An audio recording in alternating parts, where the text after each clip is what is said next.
Good morning class sir, this is me Ratna Mukherjee, your subject teacher of English language. So today we will study our chapter number 2 subject and predicate. Last time मैंने आप लोग को पढ़ाया था subject predicate एक बहुत ही normal language, normal भाषा में. For example, this is called subject. जो हमारा head है वो है हमारा subject and rest of the body is called predicate. मतलब बाकी का शरीर क्या कहा जा सकता है? Predicate. But today we will study subject and predicate in a grammatical language. मतलब grammar, English grammar की भाषा में आज हम पढ़ेंगे what is subject and what is predicate. So today we will discuss fresh topic, that is subject and predicate. Is first chapter. In your first chapter, the sentence, we have studied that a sentence is a group of words. The definition of sentence, that is, sentence is a group of words that makes a complete sense. मतलब कि बहुत सारे शब्दों का समूह ही एक पूरा sentence कहलाता है, a complete sentence कहलाता है. मतलब a sentence is a group of words that makes a complete sense. तो पूरे शब्दों का समूह जो है वो क्या कहलाता है? एक सेंटेंस कहलाता है. यहाँ पे a sentence, a complete sentence has two parts. मतलब एक पूरे complete sentence के दो पार्ट होते हैं. पहला part, first part is subject and the second part is predicate. You can see on the blackboard, the first part is subject and the second part is predicate. The first part is subject and the second part is predicate. So we will discuss today subject and predicate. So जो subject का part है, तो subject part is called the naming part. Subject part को क्या बोलते हैं? Naming part. मतलब किसी का नाम, किसी जानवर का नाम, किसी का कोई he, she, it, इस तरह से. तो जो person, animal, things, ये सारी चीजें जो naming part है वो किस में आती है? Subject में आती है. Means the subject is also called the naming part and the rest of the part means the telling part. मतलब उस sentence का, मान लीजिए एग्जाम्पल है, I am giving example, he is a good boy. He एक naming part है, मतलब वो हुआ subject and is a good boy. जो टेलिंग पार्ट है is a, but who is a good boy? कौन है अच्छा लड़का? तो जो टेलिंग पार्ट है इज अ गुड बॉय, वो क्या हो जाएगा? प्रेडिकेट. मतलब predicate is also called the telling part. Predicate is also called the telling part. मेरे साथ आप लोग रिपीट करिए. Subject is also called the naming part and predicate is also called the telling part. अब क्या है? Subject are classified in 3 terms. 3 भागों में विभाजित होता है subject. The first term is noun, then pronoun, then noun phrases. अब हमें कैसे पता चलेगा कि सब्जेक्ट में कौन सा नाउन है, कौन सा प्रोनाउन है और कौन सा नाउन फ्रेजेस है? फॉर एग्जाम्पल, अगर मैंने एक एग्जाम्पल दिया, निकी प्लेज फुटबॉल. निकी फुटबॉल खेलती है. इसमें निकी फुटबॉल खेलती है, निकी प्लेज फुटबॉल में निकी जो है वो एक नाम है, मीन्स नेमिंग पार्ट है. तो यहाँ पे निकी क्या हो गया? नाउन हो गया. निकी क्या हो गया? नाउन हो गया. बट अगर मैं ये कहती शी प्लेज फुटबॉल, प्रोनाउन की डेफिनेशन आप लोग को पता ही होगी. The word is used in place of noun. जो शब्द संज्ञा की जगह पर प्रयोग किया जाता है in place of noun, that is called pronoun.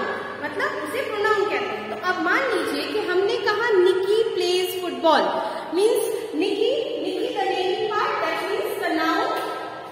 और अगर हमने एग्जाम्पल दिया she plays football, that means she हमने कहा यूज किया? She we use in the place of Nikki. She use in the place of Nikki. She कहाँ use हो रहा है? निकी के प्लेस पे यूज हो रहा है. That means she is the pronoun. She क्या है? प्रोनाउन है. ठीक है. अगर हम कहते हैं my mother's name is Anupama. My mother's name is Anupama. या आप सबकी ममाज लोग अनुपमा देखना पसंद करती हैं, टीवी सीरियल, तो उन्हें बहुत अच्छा लगेगा ये एग्जाम्पल आई थिंक. तो अगर हम ये कहें my mother's name is Anupama, तो यहाँ पे माई मदर्स नेम क्या हो गया? Noun phrase. My mother's name क्या हो गया? Noun phrase. तो इस तरह से क्लासिफाइड की जाती है चीजों को। तो सब्जेक्ट किस तरह से डिफाइन किया जाता है? सब्जेक्ट या तो नाउन हो सकता है, सब्जेक्ट या तो प्रोनाउन हो सकता है, सब्जेक्ट या तो noun phrases. Subject can be noun, otherwise pronoun, otherwise noun phrases. Now let's pick the next topic, that is predicate. The telling part. Predicate is also called the telling part. मतलब जो बाकी का sentence होता है, बाकी का बचा हुआ सेंटेंस है सब्जेक्ट को छोड़कर, वो उसे क्या कहते हैं? टेलिंग पार्ट कहते हैं। मतलब predicate is also called the telling part. So for example, अगर एग्जाम्पल के लिए कहा जाए Nikki plays football, again I am picking the same example, Nikki plays football, जिसमें निकी तो सब्जेक्ट हो गया, बट प्लेज फुटबॉल ये क्या हो गया? जो टेलिंग पार्ट, मतलब जिसमें बताया जा रहा है कि कुछ काम हो रहा है या कुछ हो रहा है, समथिंग हैपेंस, तो उसे क्या बोलते हैं? प्रेडिकेट बोलते हैं। But always remember predicate always begins with verb. Predicate हमेशा किससे शुरू होता है?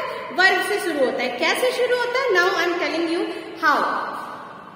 देखिए, निकी प्लेज फुटबॉल में निकी तो हो गया आपका नाउन, मीन्स सब्जेक्ट हो गया, लेकिन प्लेज फुटबॉल वर्ब में क्या क्या आता है? Playing, gaming, eating, cooking, sleeping, then shouting, then walking, standing, these all are subject. These are helping verbs.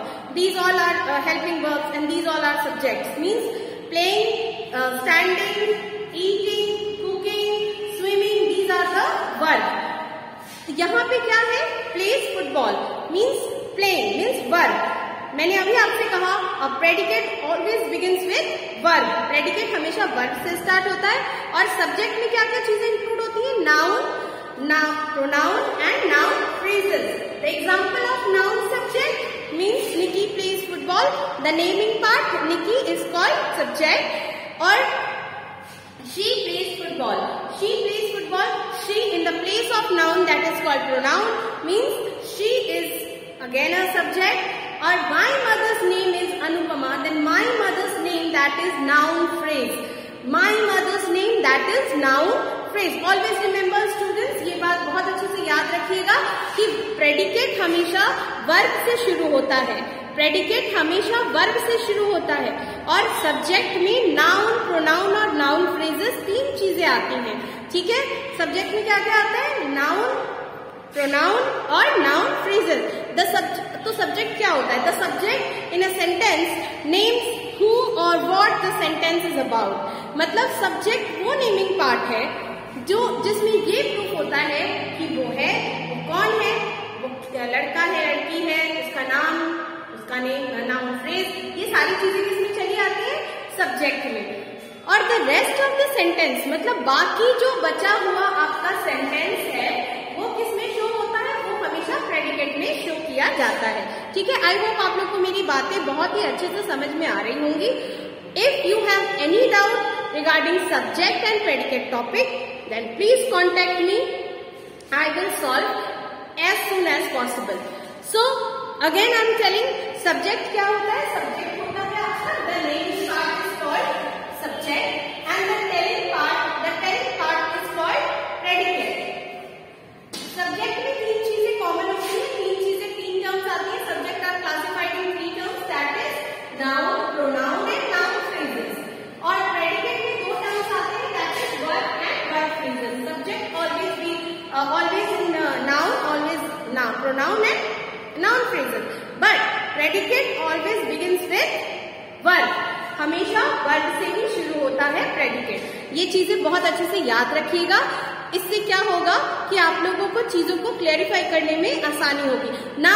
एक एग्जांपल मैंने वर्ब का भी एग्जांपल दे दिया आपको कि निकी प्लेज फुटबॉल, तो बहुत इजी था। We can understand that play means verb, playing is a verb, play is a verb and play predicate is always begins with verb. So play ये हो गया आपका वर्ब। बट वर्ब फ्रेज को कैसे identify करेंगे? How? When verb and helping verb verb are together, then are comes together, that is called verb phrases. जब helping verb और verb दोनों एक साथ काम करता है या एक साथ आता है किसी सेंटेंस में, तो उसे बोला जाता है verb phrases. For example, Ram is stitching my dress. Ram मेरा ड्रेस सिलाई कर रहा है. Means Ram is teaching. For example, Ram is stitching my dress. अब क्या है देखिए, राम तो एक मेन पार्ट हो गया, मतलब हो गया सब्जेक्ट. राम क्या हो गया, सब्जेक्ट हो गया. लेकिन इज टीचिंग, इज एमआर को हेल्पिंग वर्ब माना जाता है. इस टीच करना वर्ब होता है. और मैंने आपको बताया when verb and helping verb are comes together, that is called verb phrases. जब वर्ब और हेल्पिंग वर्ब साथ में आता है तो उसे कहा जाता है वर्ब फ्रेजेस. एग्जाम्पल है आपका, Ram is teaching my dress. Ram is the naming part, but naturally we can say that Ram is the subject.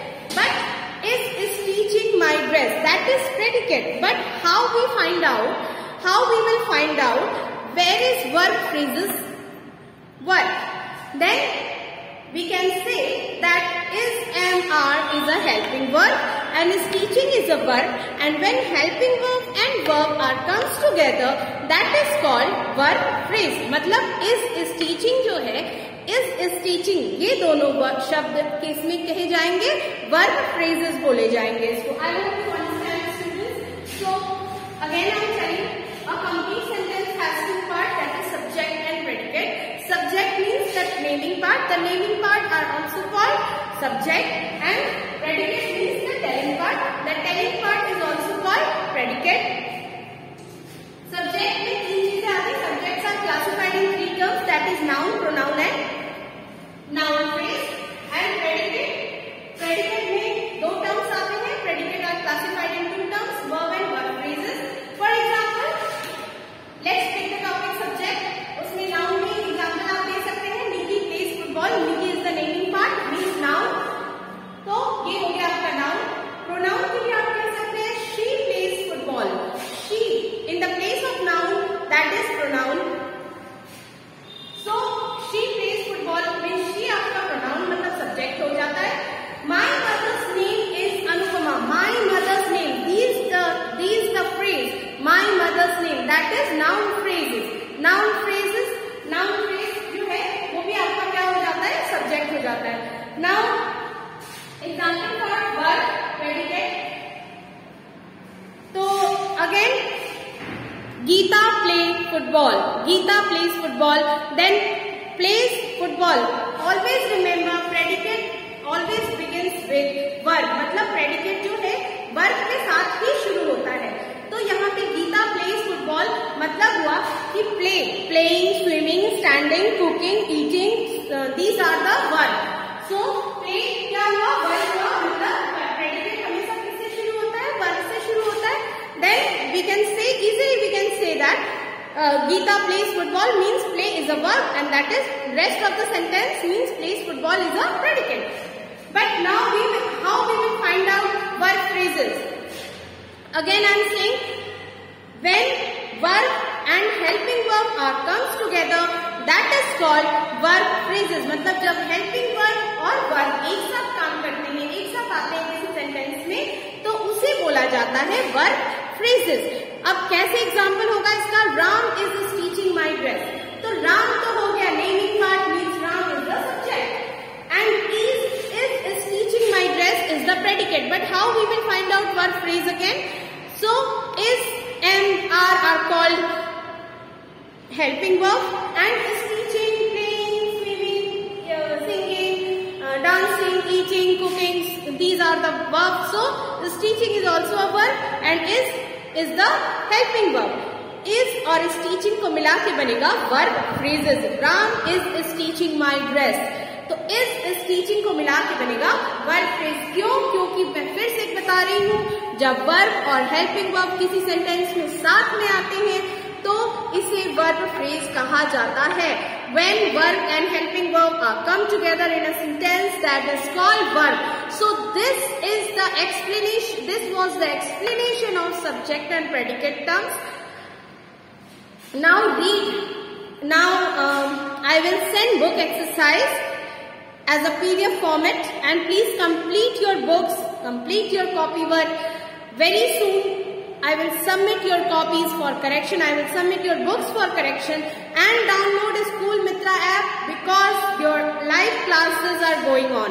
Live classes are going on, so please download a School Mitra app and purchase books and copies very fast. Thank you very much, class 3rd.